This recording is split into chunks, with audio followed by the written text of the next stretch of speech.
and welcome to Galley Stories, stories of the Bering Sea and beyond, hosted by Mark Kaler. My name is Penka Jane, podcast deckhand and longtime listener. We'd thank you to subscribe to the podcast and leave us a review. Here's today's catch. Hello guys, and welcome back to another installment of Galley Stories, stories of the Bering Sea and beyond. I am your host, Mark Kaler. And today, for the third time ever on our podcast, we have a female captain, Reba Temple. Reba, how are you today? Very good. How are you? Excellent. Thanks for coming. It was pretty Absolutely. short notice, too, because we just met a couple nights ago in the shipyard next to your boat. Yep. Yeah. So let's just start with where you were born and what got you into the industry. I was born in Homer, Alaska, and my family fished. My dad grew up fishing, and so I just kind of got into it family way, where once I got into high school, I'd been wanting to fish with him for a long time, so he let me once I was in high school. So I started coming out here with him and my mom and sister and brother. And You're here to Bristol Bay? Mm-hmm. Yeah. And that's another thing, guys. We're not recording on the Gale tonight, which is where we normally record. We're actually in Naknek, Alaska. So did your dad own the boat? He owned a different, I have the new Cloud 9. He owned the old Cloud 9. It's just a little 1959 Marco, super tiny. And so we grew up gill netting with him on that boat. And then when I started fishing, I got a new new to me fiberglass boat. And, I've been fishing on that ever since. So right out of high school then you came out with your dad? My first, I was about 13 or 14. And okay. then Give us a little bit about that experience. How did that? My little sister and I always wanted to come out, and he kind of let us do all of our basketball camps and all that throughout junior high. And then once we got in high school, he let us come out, so we were really excited. And it was always a family thing. It started out with my mom, my dad, my brother, and my sister and I all on the boat, and it was kind of some variation of that. Or once my brother got married, his wife came out instead of my mom, so it was always a packed boat. And so a brother and two? Did I get that right? Brother, little sister, and then my brother's wife also would come out too. Are they still involved in the fishery? Your Yep. brother? They are. He has a boat too, and his wife is coming out again this summer. She just had a kid, but she's gonna leave her with her parents and come out again for peak. Boy, it's really a family tradition, huh? Yeah, we're very into the family. Like, that was my favorite aspect growing up, is just getting to spend the time on the boat. And it was always the old boat with my family.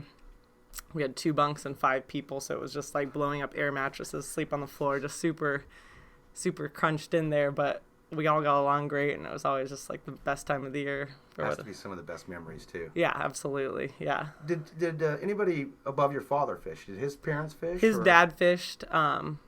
He grew up in Anchorage, and so his dad longlined, and then my dad did longlining and gill netted for herring, and he grew up fishing Cook Inlet. So you're third generation? Yeah, I guess, yeah. And then that would make your brother's child. Yeah, hopefully. About it. Yeah. Yeah, okay. she's still young, but she's came up last year. She wasn't quite a year yet. She was like not even 6 months yet, and they brought her up just to... How awesome. Yeah, how awesome. Pretty so cool. From the time you were 13 years old, did you come every summer? Mm-hmm. Yep. Yeah, 1 year. The very first year we fished Cook Inlet, because my dad's engine hydrolocked out here. And then ever since then, it's been out here. So, okay. Yeah. And when did you get your boat? I got my boat in 2013, I guess. 6 years ago. Yeah, this will be my 7th year running it. How did that process go? You just, now's the time, I'm going to get a boat? My dad actually got pretty sick, and he knew he wouldn't be able to run the boat. So I kind of took over, and he actually passed away that summer. My first year fishing, he passed away, so it was kind of like forced into it. I would have loved to keep crewing with him for a while longer. Yeah, sure. But yeah, absolutely. Yeah, so that was not the best way to get the captain's chair. No, and it was it was like definitely, I thought he would be kind of around through that summer so I could ask him questions and stuff. But he passed away like right before the season, so it was kind of a just thrown in there. But it was good because I had all my siblings. They were all my deckhands that year. So we got to have the family back on the boat. Still the family. Yeah, and they were all, I knew no more about it than the rest of them. So we all just kind of worked together and got through the first season with, yeah, Got through made it. it. Made it. Yeah, definitely was not stoked about being a captain till like the third season. First couple years, I was like, this sucks. Yeah. I'm gonna be a deckhand again, but yeah. What changed? Just knowledge. I mean, it's just kind of a helpless feeling that first couple of years. Like if anything broke, I just did like no. I just remember like asking people in the boatyard to come over and like, how do you change a ray core? And they'd come over and I'd be taking notes as they did it. I'd be like, okay, unscrew the top thing. Okay, pull. And like now I look back on the notes, I'm like, oh my God. But like, Did you keep the notes? oh yeah, I have them all still like just in this like Cloud 9 book, which is like almost embarrassing. I don't really let too many people see that because it's so. We'll go ahead and scan that. Yeah, There'll be exactly. a link in it in the show notes. Yeah, but no, so it's been every year it gets better and like just yeah, it's nice to be able to know and like even just figuring out where to set the net the first year like it just was exhausting like just. Did you get into a radio group right away?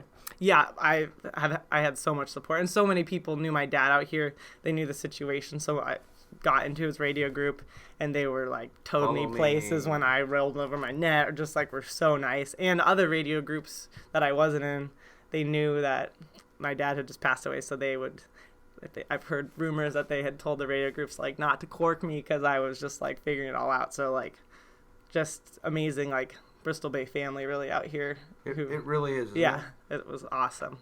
Yeah. So as you become a more and more seasoned skipper, right? Do you have less of those notes going in there for crazy questions? Yeah, I'm like kind of a little over the top on note taking in general, but yeah, You like strike me as a journalist. I got you. Ooh, you can just see that from me. Yeah, no, I definitely like still take notes about I don't know when I've changed things or when I put a new valve bank or like stuff like that, but it's not. I don't take notes on how I change my oil filters anymore, or like anything like that. So that's. No, but you write down the date that you did it, right? Or yeah, no, and just kind of have my method or whatever. But I'm just getting a little. So you mentioned more that confident. that one of the initial struggles was trying to get comfortable, trying to learn it, and the stress of being the one in charge, and being ready for when things went wrong. Obviously, some things went wrong in the first year and two. Right? Oh yeah. I mean, just like the very first you remember opener. your first big crisis? Oh yeah. Go ahead with your first opener. The very first. It was a very immediate. I had like first opener down in Igigik. Set the net, caught some fish. I was like, this is a piece of cake. I don't know what everyone's talking about. And as I'm reeling out, yeah, got it. Just almost have the net back in, and then just like I don't even know where, but I reversed it and just got the net in the wheel. Tow line somehow there was a clip, the lead line, the cord, like just everything, and it like stopped the engine. And like I know you can kind of like tie off each side and get it tight usually, but when the engine is totally off, it was just like, oh my God. So what do you mean tie off each side? Like cleat it off so it gets it tight, and then you can kind of like forward and reverse and kind of cut out of your net.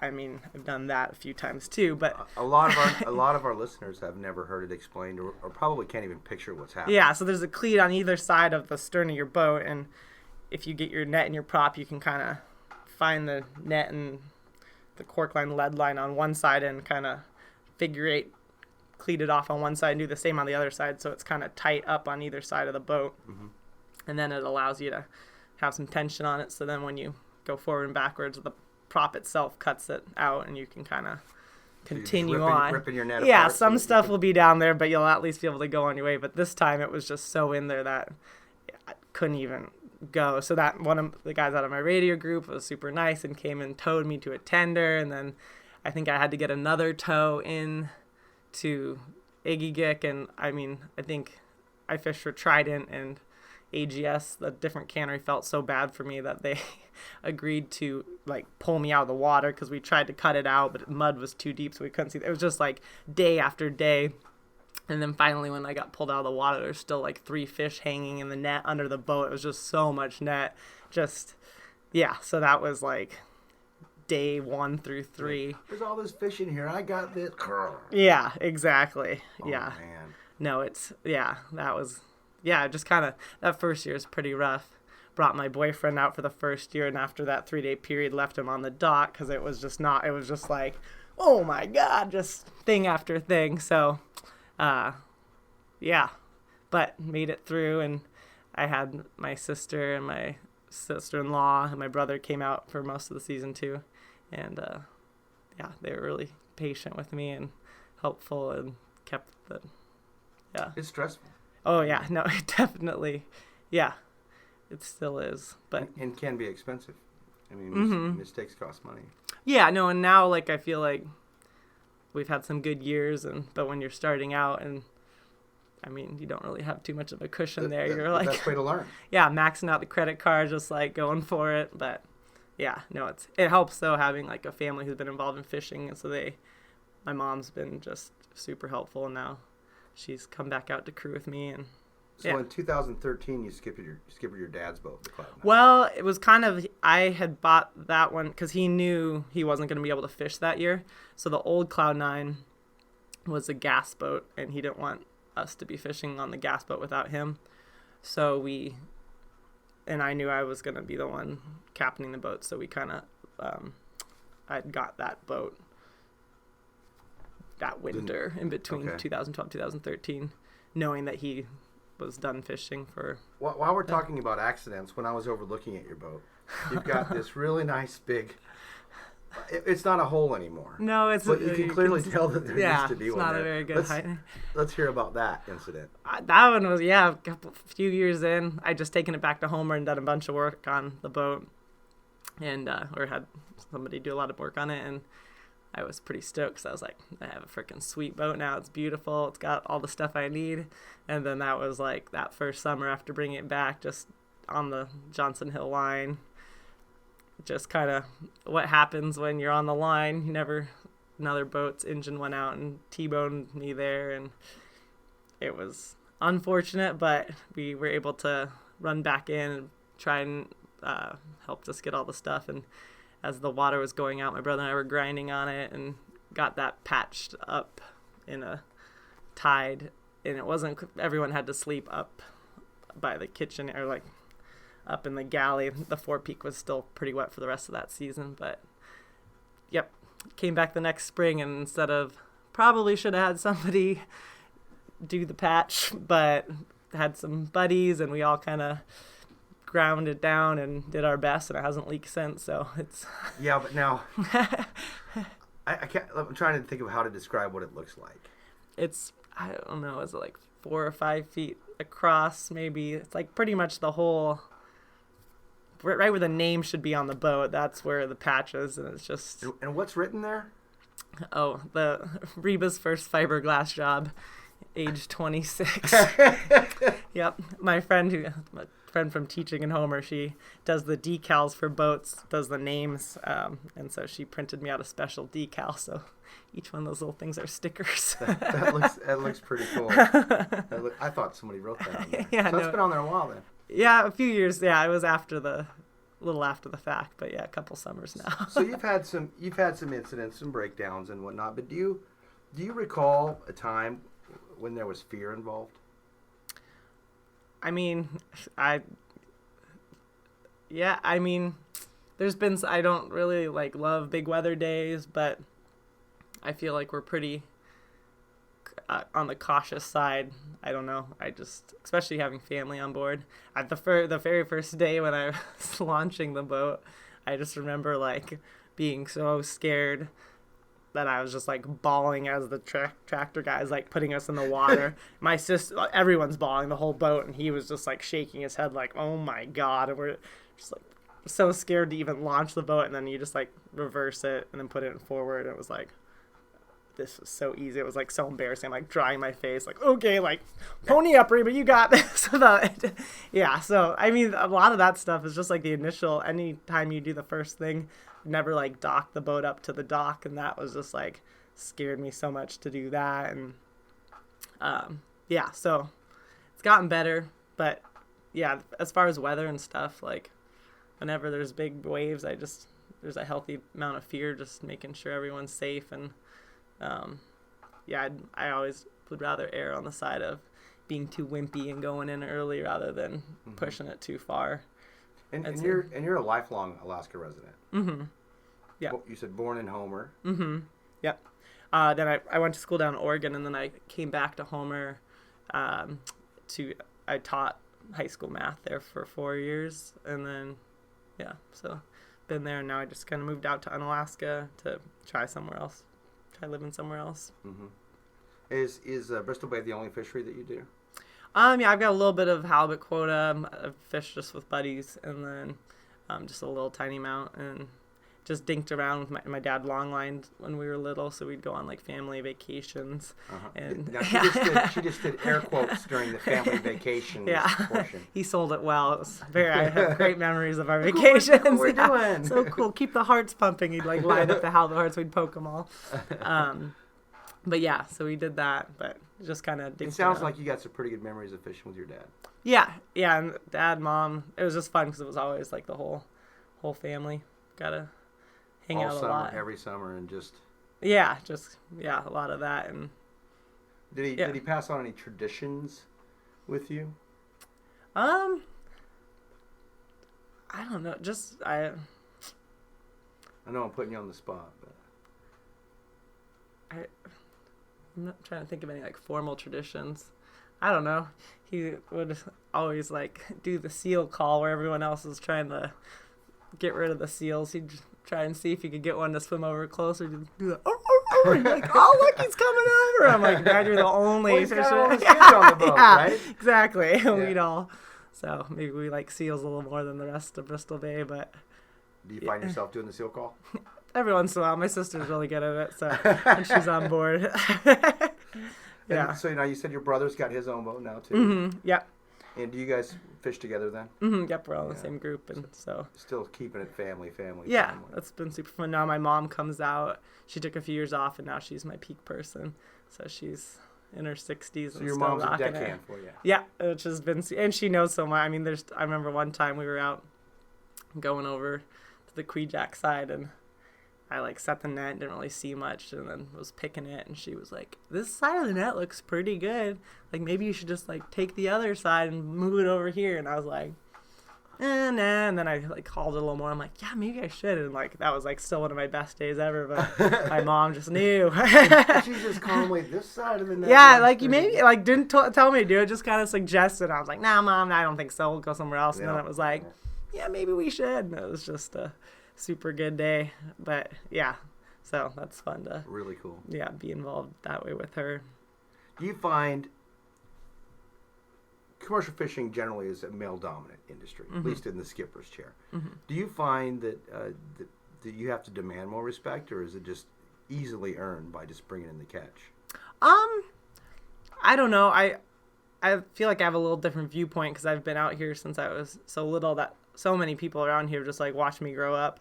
So I think they just know me in that respect where they just... No, I'm just like here every summer, so whether or not, I don't know, do well or do not do well, they're just, everyone's really respectful, and that's just... It certainly shouldn't matter, but I'm just wondering if there's ever been times where it has mattered.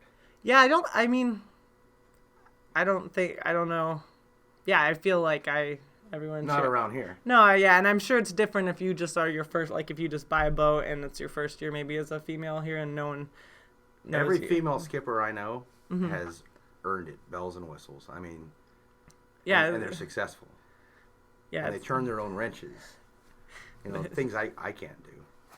For better or for worse, I feel like the hydraulic project is taking me days. How do you change your rake oil filter? No, yeah, I've got the notes. I'll just photocopy them for you. I'm gonna have to come over and get some notes from you. What's some of the best times you've had fishing besides with the family? Because we've covered. Yeah, you really enjoyed that. Now I've got. I mean, did the trip back to Homer up through Lake Iliamna one summer after the season, and that was. I mean, it's just been fun getting to see parts of Alaska, and I just haven't. I feel like every time I launch the boat, it's just kind of like a cool feeling. Like I can go anywhere now. Like right? It's just pretty fun to. The fear's gone, right? Yeah, no, and it's just like you get to choose where you set the net, and like I don't know. I always kind of fished my first 4 seasons. I always fished Igigik or Naknek, and kind of I'd grown up fishing the line a bit more, so that was what I was comfortable with. And a couple years ago, we went to our fishing group, or a lot of us did, go to the Noosh, and that was fun learning about like fishing sandbars, and we weren't fishing the line, so you really had to like fish the rips. And There was a lot of fish. yeah, no, it was. Did And you go last year too? Yep, but yeah, it was, both years were just fun learning. Last year the weather made it a little less cool. No, it was still How fun. long did you stay? I thought a lot of people left like 4th, 5th of July or something like that. I stayed until Naknek opened up, where we could just transfer back with no wait. So I think that was like more the second week of July. Okay. Maybe the 14th. I'm pretty bad at remembering. I have to consult my notes. Right. I thought you do have a pretty good captain. So. I try. It like starts out good, and then like after a couple weeks fishing, I'm like, fished again. More fish were here. Like delivered again. Like no Went to info. sleep. Yeah, exactly. The days do start to run together. Yeah. You know, Oh, for sure. you tell someone you're going to go fish for 60 days or whatever your intentions are. They're like, boy, that's a long time to be out there. But then you get out here in a week. After the first week, things just kind of start becoming a blur. Yeah. No, it is weird how that is. And then you're like, what is today? I know even preseason boat work, you're like, have I really been out here for 3 weeks now? Like, Well, this is I crazy. think sunset right now is like at 11:15. Yeah. I mean, PM, guys. The sun is up until then. Yeah. And then it's back up at 5. And it's like, hello. Yeah. You can, no excuse for not working because of darkness, for sure. Right? Well, and that's what's funny. You can walk around the shipyard, and there are people working at 10 o'clock at night because there's still sunshine. Yeah. You know, Yeah. Fishermen are dedicated and hardworking people. Yeah, it's been, so many good Well, people. most. Yeah, no, it is. Yeah, sometimes it's sometimes the red dog sucks you in, and then you're. I haven't been there yet, but I've heard that they have open mic nights. Yeah, they do. I don't know. But I heard you sing really well. Oh no. We have a mic. Oh no. Rapped Amish Paradise once at open mic night, and that was it. How did that go? Not good. Never done it again. Where do you see yourself in 5 years? I'm definitely still in Bristol Bay. I just hope I never have to miss the season out here, knock on wood. But yeah, I don't know. I enjoy teaching, so I've spent a lot of time teaching in the winter. And so maybe some variation of teaching, or I'm kind of hit like a quarter midlife crisis on what I want to do, but maybe teaching again somewhere, or teaching in some aspect. And I don't know. I know at least for the summers what I'll be doing in 5 years. We'll see what happens. I know we're hopping around the conversation a lot, but I want to go back to the Cloud 9. Mm-hmm. It was your father's boat was named Cloud 9 too. Mm-hmm. Was there any reason why, or was He just got the boat, named that, and then just kind of rolled with family off the Cloud 9, and there's so many of us. They called us the Clown 9, I think.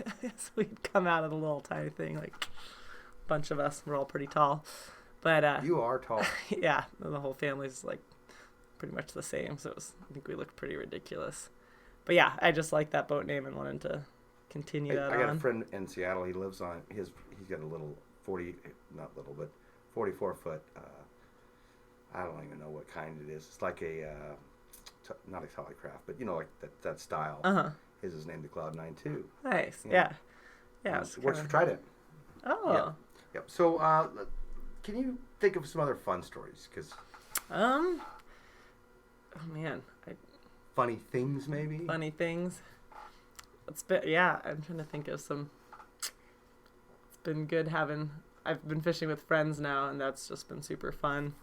I feel like we always have a great time. Got some boxing gloves, so when we're doing a lame set or just a slow drift and dream set, they get out the boxing gloves and we'll be on the back deck boxing, or they always have like synchronized dance moves. We're all like, I've been driving around looking fish all day, like just, oh my God, I just messed up and just wasted their whole day, like feeling kind of bad. And I'll like turn to them and be like, I'm so sorry, today just was kind of a bust. And they'll be like, no, it wasn't. Like, check this dance move. Like, we have a whole routine now. I'm like, What? Wonderful. And they'll have picked a song and like both choreographed a dance and been having so much fun, while I'm just like, I'm a loser. And they are just having a great time. There's always, I feel like our family and friends always send us fun care packages. So we have like boas, and we had another boat. We had like a magic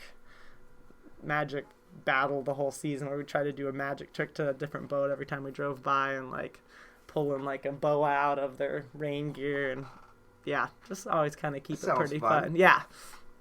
But yeah, no, it's been just, yeah, fun. It's fun we like to, some people are highliners and fishing, but our boat, we like to think of ourselves as highliners and happiness, where we just It's try got to make the other boats happy too, yeah, right? it's fun to have a good time, and obviously you want to catch some fish because it really does not feel good to just No, not that catch makes- fish. That makes the dance routine better. Yeah, exactly. When have got some fish in the holds and you can do your dance routine back to the tender. Mm-hmm.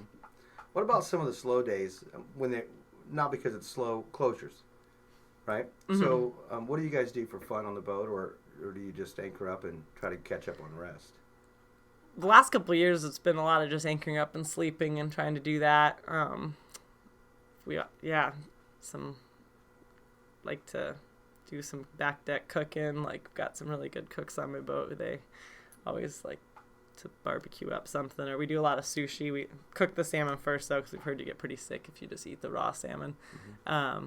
So a lot of sushi rolls, sushi parties on the boat.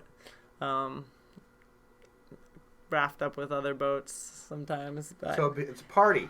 there's no drinking once we're on the water, but it's a party of just like hanging out with everyone and stuff. And it's fun sometimes when we're in Naknek to go over to South Side and go tromp around there and check out the old canneries and stuff. Yeah. There's a lot of history around here. There is. It's pretty cool. Just going anywhere down the river, you see pilings that speak of a former existence of something, but there's nothing there yet, anymore. Totally, yeah. So, No, it's pretty cool. I think going up the Queejack too, there's some old canneries that you can kind of go and take a skiff in there and check them out and stuff. It's really cool. Yeah, I know it is. One of the fishermen I was just talking to the other day, he makes it a real point of any time that he's in a new area, whether it be Bristol Bay, whether it be Colorado, he tries to find a book about the place that he's at and immerse himself into the story. The one he was telling me about specifically was Highliner. It's a book called The Highliner. I read that. And he just immersed himself into it, and here he finds himself, Yeah. And it's all, Bristol Bay is a big portion of that book. Yeah, no, it's cool reading about old Alaska fisheries just in general. It's pretty. Well, your grandfather did it, or your father did it. Your grandfather did it. Yeah, no, that the first year I was running this boat, my dad, I was just so nervous, Dad. I'm so nervous about this. And he's like, you know what, Reba? Like, I was really nervous too, and I captained my first boat too. And I was like, really? And he's like, when I was 14. And I was like, oh my God, Dad, come on. But that was kind of back then. You could just like cook inlet, just kind of hop in a skiff and find a net and just kind of go for it. It was not quite as formal. Yeah, exactly. Yeah. Did he spend some time showing you how to operate the boat? Well, obviously, being on a boat that small, you kind of osmosis. I did. I started to like drive the boat up to tenders to offload for a few years before, but he was a little bit of a control freak in that like he never would let me like dock it up to the dock, or like whenever we're going up to another gill netter, I couldn't drive it because he didn't want me to smash their boat, which is valid. So there was a lot of it that he always meant to kind of show us, but life happens. Yeah, exactly. But I had gotten to pull up to a tender before and do that kind of thing. So some of that. But it's been a learning process ever since. Now, recently you got elected to a board. Mm-hmm. That's the BBRSDA. Yeah. What's that involve, and how did that become a part of something you even wanted to pursue? So that board is about their main mission is to kind of market Bristol-based salmon. So they help with fish quality and some research, just providing better research to the fishermen. And there's 1% that's taken out of everyone's. All drift netters, not set netters, but out of their fish tickets, so that funds the BBRSDA. So they use that money for what they decide is best for helping to market salmon. That's their main goal. Mm-hmm. So I've in the last few years kind of had a little every winter. I'm like, well, I still want to be kind of involved in the fishery in some way and figure out some way to just kind of continue to do something fishy for the winter. So that's kind of, I knew about the board and I thought about running for it for a few years, but with teaching it was kind of hard. There's meetings throughout the year that you'd want to go to. So it wasn't quite the right time. And then this last year I took some time off teaching. So there was a resident seat that came up and I decided to go for it and run.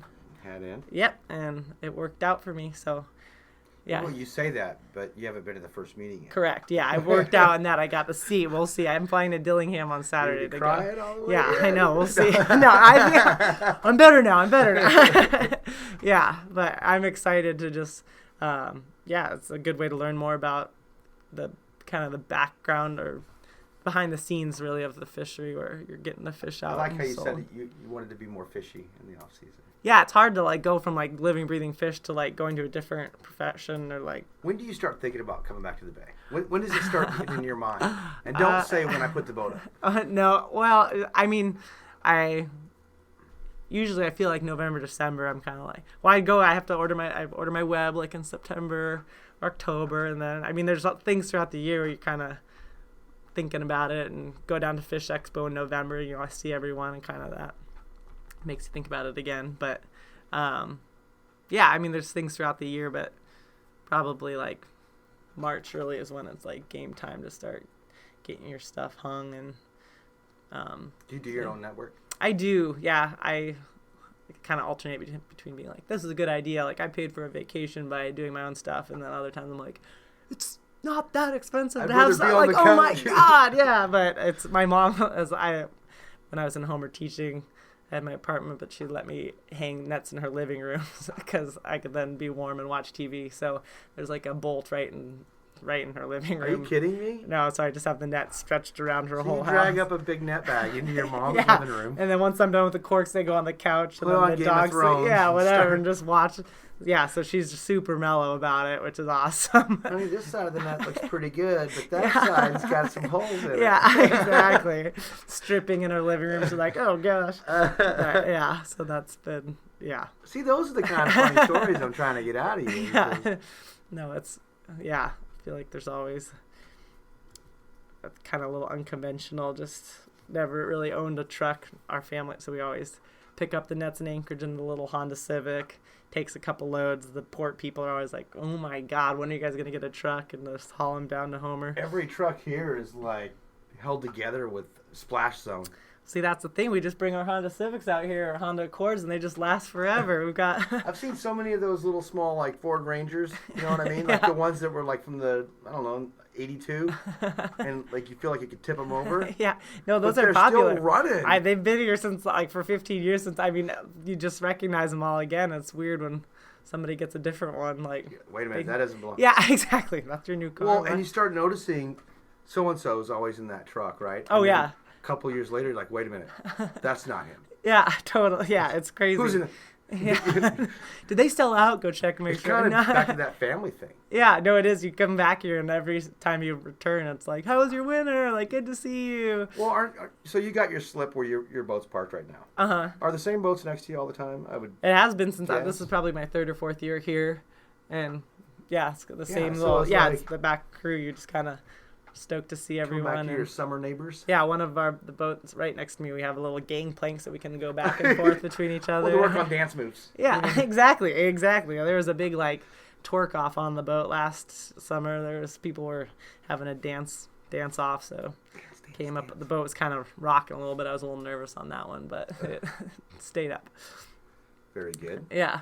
Do you see that our industry in the Bay here, because a lot of the podcasts have been involved in pollock and crab, and not a lot of focus on Bristol Bay. Mm-hmm. Obviously, I'm here, so we're going to get some. But what do you see as the age group for Bristol Bay fishermen? Are we continuing to get older, or are we getting younger? I think, there's plenty of my friends who have bought in and younger people who are buying in. I feel like Bristol Bay is still, in the grand scheme of things, fairly cheap to buy into compared to the seiner. You don't need a seiner or IFQ. IFQ is like $50.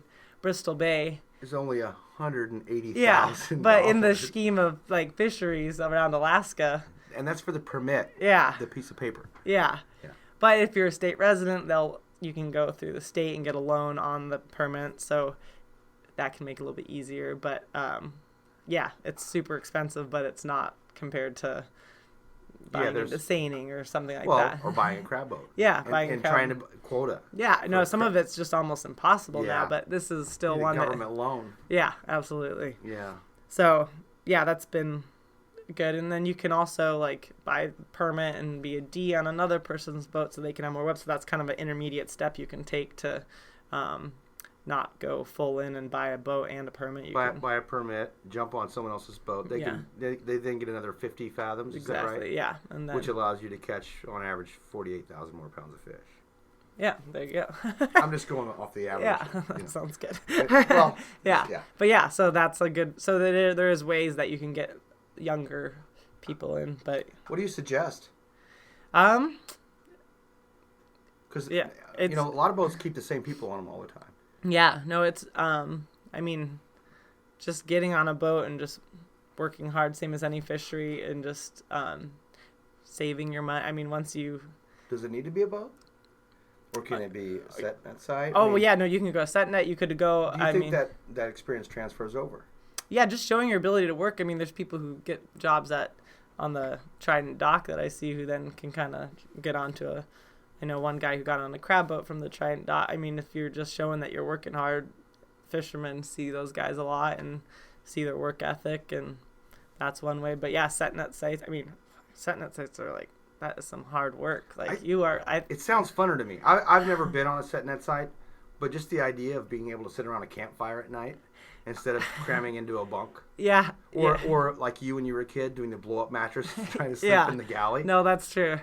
Yeah, but man, they're like they don't have quite as many I mean, they're like hand pulling stuff, wading around. That mud. Yeah, so I feel like if somebody's proven themselves as a set netter, I'm like, man, they'd be. Yeah, well, and if they got on a gill netter, they'd be like, this is easy compared to that. Yeah, gosh. Who's making the donuts? Exactly. So, yeah, no, I think... Check out my new dance move. Yeah, exactly. So how would you suggest someone random? What would you suggest? If you have the means to just come out here and start just walking the boatyards, I mean... If you're out here early, there's always somebody who ends up needing a deckhand, and I know of a couple people who've already gotten jobs just doing that out here. It can be hard, though, to get out here because it's a little expensive. Yeah, it's expensive, and flights are difficult. Something you got to plan for. Yeah, but like Kodiak and Homer are also places where they have gill netters who are coming over here who might be able to get jobs. Or, I mean, social media too. There's so many groups on Facebook for finding jobs in different fisheries, and I don't know quite how many people have gotten jobs on there, but you could just always see people putting their name out, just kind of telling a little bit about themselves, and then that's just one way of putting your name out there too. I had a friend say he actually is not posting on that, for example, the Bristol Bay rumors jobs, and I love that website, or that Facebook page, but he said he doesn't post on there for crewmen anymore because he gets so many people messaging him that it's just overwhelming. It's just like, yeah, no, that's because it is such an easy way. I mean, you're alerted every time. Yeah, he instead he trolls until he sees someone that's posting that they're looking for a job. Then that guy's that he's probably happy about that. Well, I don't know. What are you paying? Yeah, exactly. Just compare. But you don't worry about that because it sounds like you've had family for majority of your career. Yeah, and then this will be my third year with the same two girls from Homer who've been my buddies for a long time. So it's an all-girl boat. Currently, yeah, I'm not opposed to. Not saying it that way. Yeah, no, yeah. But that's where the boas are coming in, and that's where the twerking's going. And that's where, I was just trying to picture which guy was twerking on your boat with the boas. No twerking guys. Well, that actually was from another boat. Yeah, that's called a twerk back. It was actually totally acceptable. It was 3 guys twerking on that case. Totally acceptable. Yeah, but I've been really lucky to have the same crew coming back. Yeah. It's like family. It's like a bond. Yeah, no, and it's every year they know. I had a great list of things they wanted for the boat, stuff I should maybe think about fixing. They're just really, I mean, it's all. Yeah, we should probably consider bringing those two in with you and having them tell the story because, you're on the BBR SDA, and you're probably not sharing everything with us. And Trying to be all professional. when I came in, she said, "Hello, Mr. Kaler." No, not even close. So, if you had anything to say, anything you wanted to share, do you have something that you want to say or want to share? Oh man. Don't give me that note. No, not one thing. I don't know. I mean, I just mostly always am just feel so lucky to be out here fishing, and I mean, this is my favorite place in Alaska, favorite thing to be doing, and I just feel like every time I'm here, it's just so lucky to be, even in the stressful times where all my nails are bit off and I'm just losing my mind about where to drop my card. It's it's just pretty freaking cool to be. You got to decide here. that. Yeah, oh yeah, no, I'm already, nails are gone. I'm getting nervous, got to break out the chewy snacks as I would ask her where she's going, guys, but this is probably going to post before the season opens, so we don't want to let everybody know where. And I don't know. I have no freaking clue. I wish I had an idea to tell you guys. I just want to put it in the water. Yeah, no, everyone asks how I don't smoke from being a captain. I just eat a crap ton of gummy snacks, high chews, treetop, whatever, just freaking, yeah. You got to stay busy. Yeah, I'm getting really nervous. Got to stay busy. Yeah. Would you change anything about the choice of being a fisherman? No, definitely no. I mean, sometimes I wonder if That was quick. No, I love. This has just been a blast, and that's the thing. I always just kind of just want to keep it fun. I never want it to be being so much debt or being so over my head that it's not fun anymore. I'm just worried about catching fish, just solely that. Yeah, it's just fun to get out there and catch as much as you can, have fun, and yeah, it's kind of, I would never change being out here. Nothing. No.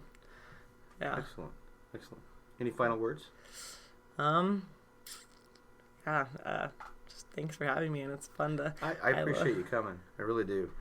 You guys, if you want to ask Reba any questions, because I'll get her email address, and I'll forward any questions you have on to her. Yeah, that sounds great. The first two gals that we had on have had the biggest response as far as questions go, because there's a lot of questions. Yeah. It's you're tough. You are tough. Debatable. Debatable. Some days I don't feel. Well, she's also tall, so that it gives the impression of tough anyway. Yeah. So I really thank you for coming, and you guys don't forget to share the episode with your friends, and again write into galleystories@gmail.com with any questions, and I will forward those to Reba. Is that it? Yeah, that sounds great. Can you give us the seal call before we go? Oh God. Yeah. I don't know, that was not good. My sister would be ashamed right now. We are not editing that out. Oh no. Yeah. So, all right. Well, thanks for coming today. Yeah, absolutely. And you guys, we'll see you next time. Thanks for listening to Galley Stories. We hope you like what the net brought in. Please leave us a review on iTunes. Whether you like it or not, we're not fishing for compliments. Look us up on Facebook and Twitter too, and reach out to us at galleystories@gmail.com.